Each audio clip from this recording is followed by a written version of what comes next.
Samantala mga kabrigada, ang Civil Defense Western Visayas patuloy daw hong nakikipag-ugnayan sa mga lokal na pamahalaang malapit sa Mount Canlaon matapos nga po yung mga naitalang ashfall incidents.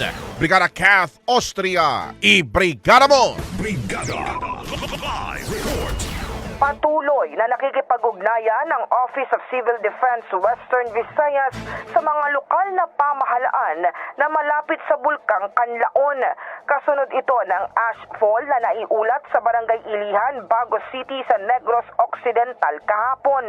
Agad na nagbigay paalala ang Bagos City Disaster Risk Reduction and Management Office sa mga residente na magsuot ng face mask, manatili sa loob ng kanilang mga bahay kung wala namang mahalagang pupuntahan at maging alerto. Nananatili sa Alert Level 2 ang Bulkang Canlaon.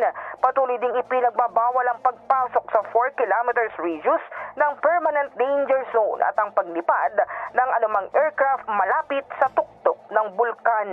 Is the heart of changing lives. Ito si Brigada Kath Austria ng 105.1 Brigada News FM Manila, the Music News Authority.